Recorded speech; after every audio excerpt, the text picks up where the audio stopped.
Assalamualaikum warahmatullahi wabarakatuh. Perkenalkan nama saya Muhammad Baktir Maulana dari Teknik Sipil 2020 Universitas Diponegoro. Pada video ini, saya akan mempresentasikan hasil studi Value Engineering pada proyek 25 Avenue and Union Pacific Grade Separation. Program Efisiensi Lingkungan dan Transportasi GRAD Wilayah Chicago dan Illinois Departemen Perhubungan meminta HNTP melakukan studi rekayasa nilai di 25 Avenue dan Union Pacific Railroad Grade Separation di Bellwood dan Melrose Park, Illinois. Nilai studi teknik dilakukan sesuai dengan peraturan FHWA dan Illinois DOT dan terdiri dari tahapan berikut.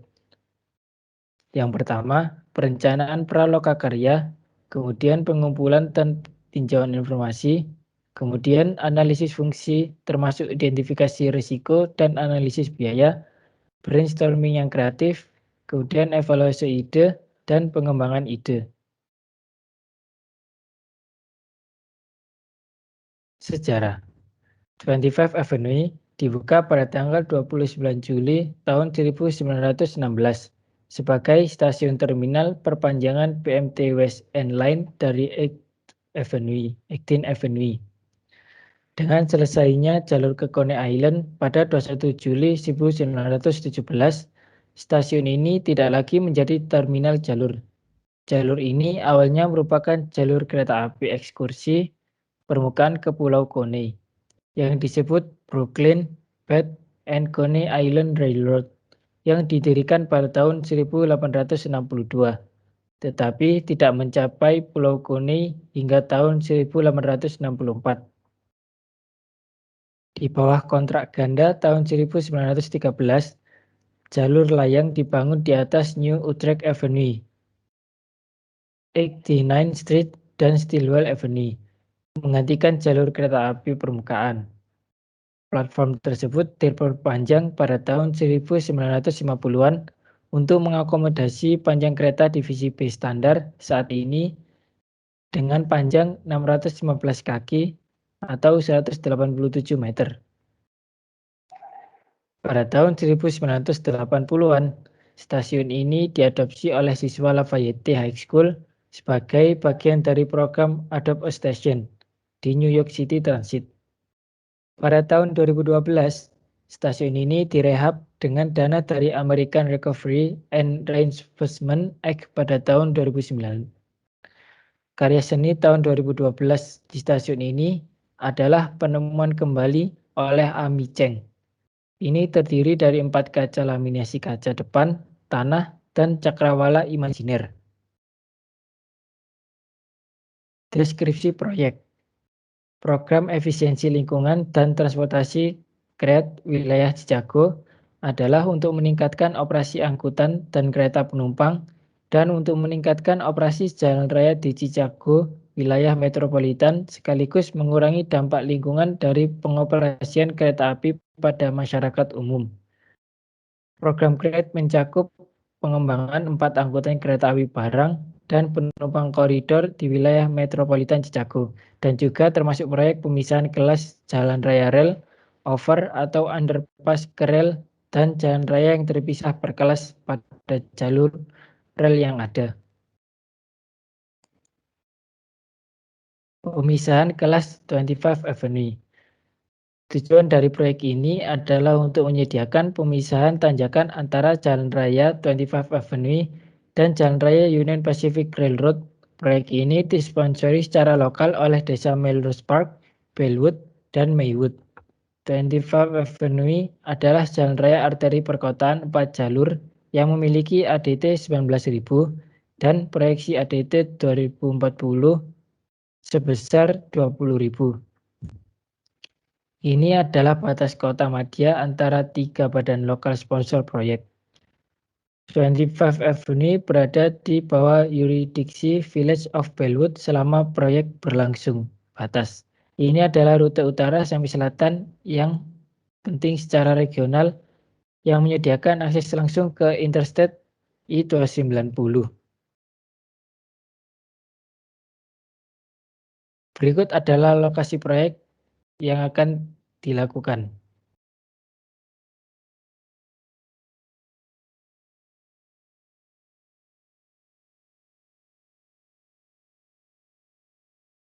Kemudian berikut adalah daftar anggota tim studi rekayasa nilai.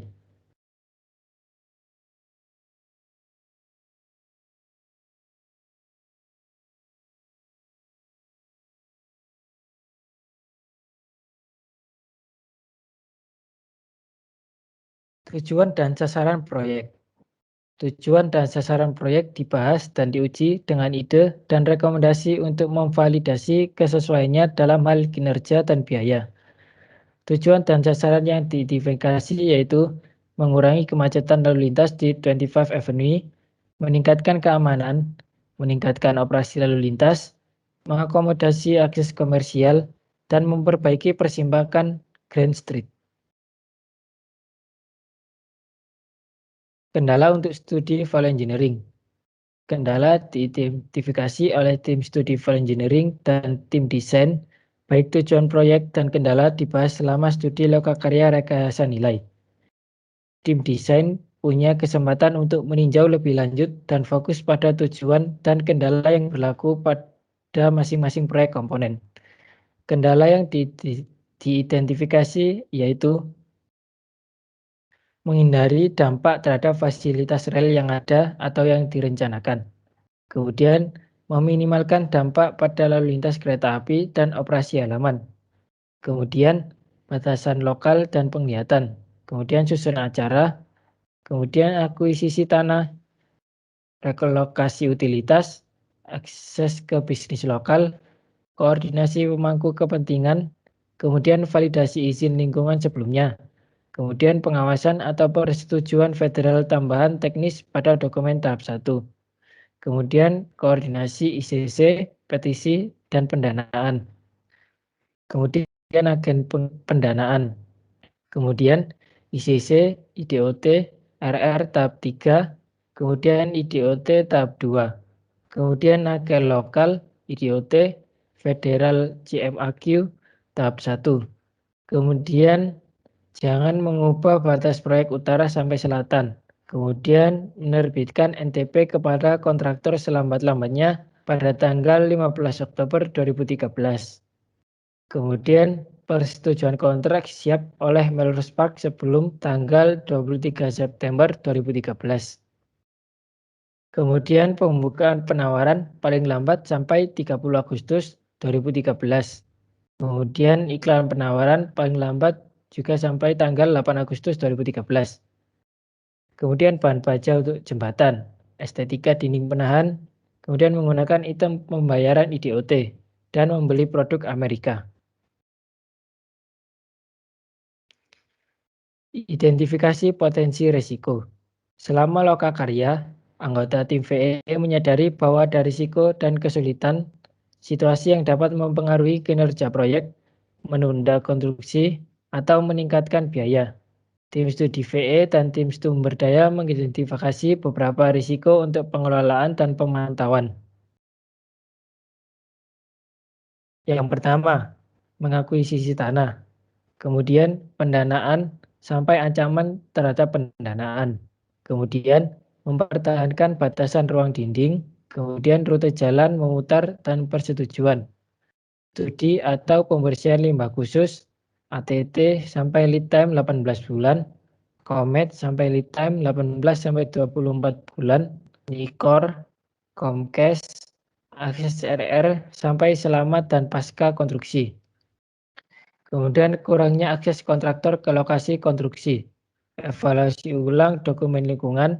Beberapa akuisisi real estate hanya memilih komitmen lisan. Kemudian identifikasi pendukung dan proaktif lembaga lokal. Kemudian proses review atau persetujuan IDOT atau UPRR. Kemudian kurangnya akses untuk memelihara jembatan dari Grand Street ke rel kereta api. Manfaat proyek. Peningkatan konektivitas timur sampai barat, kemudian meningkatkan keselamatan pejalan kaki dan pengendara mobil, kemudian arus lalu lintas yang lebih baik, Kemudian lebih sedikit penundaan di seluruh sistem, mendukung elektrifikasi Caltrain, kemudian meningkatkan pengalaman pelanggan dengan stasiun baru, kemudian mengaktifkan California High Speed Rail di masa depan, dan pengoperasian rel yang aman. Kebutuhan dan keinginan. Tim studi value engineering mengidentifikasi kebutuhan dan keinginan berikut dari pengguna, pemilik, dan pemangku kepentingan untuk proyek ini.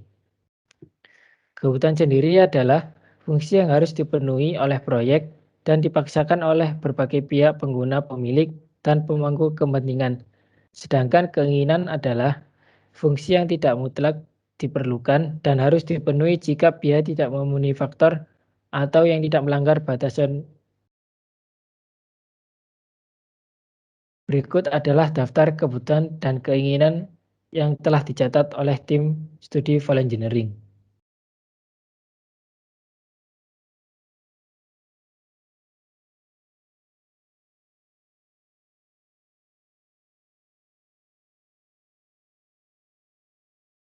Perkiraan biaya dan analisis biaya.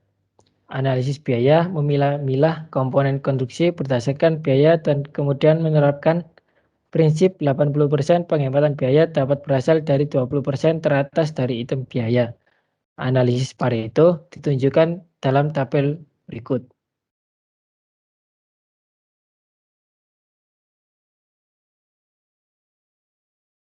Total estimasi biayanya sendiri yaitu sebesar 30.294.000 dolar. Kemudian setelah direvisi menjadi 30.288.000 dolar. Analisis fungsi. Tim studi value engineering membuat daftar fungsi untuk setiap komponen dan subkomponen sebagai berikut.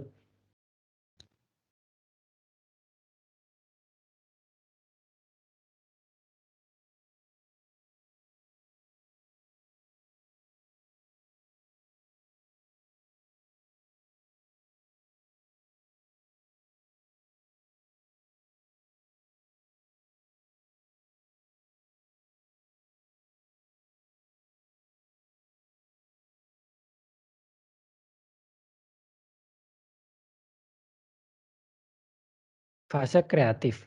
Setelah melakukan analisis fungsi, tim VE membuat daftar ide yang akan memenuhi fungsi dari berbagai komponen proyek. Peluang untuk meningkatkan kinerja dengan biaya yang lebih rendah adalah yang utama pertimbangan dalam menghasilkan ide. Berikut adalah ide-ide yang telah dilakukan oleh tim value engineering.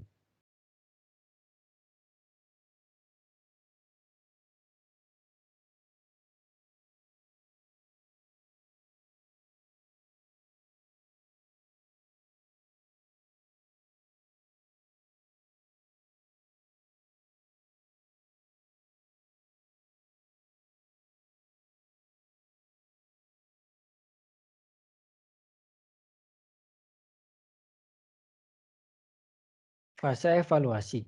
Peningkatan kinerja menghasilkan peringkat yang lebih tinggi dan pengurangan biaya menghasilkan peringkat yang lebih tinggi. Jika suatu gagasan memberikan kinerja yang sama dengan biaya yang sama, konsep aslinya diberi peringkat sebagai 3 di kedua kategori dan peringkat totalnya akan menjadi 6. Ide ini masih dapat dievaluasi berdasarkan kebijakan tim value engineering. Gagasan dengan peringkat gabungan 5 atau lebih rendah dieliminasi dari pertimbangan lebih lanjut. Ide dengan peringkat gabungan 6 dapat dipilih untuk pengembangan atau mungkin diberhentikan.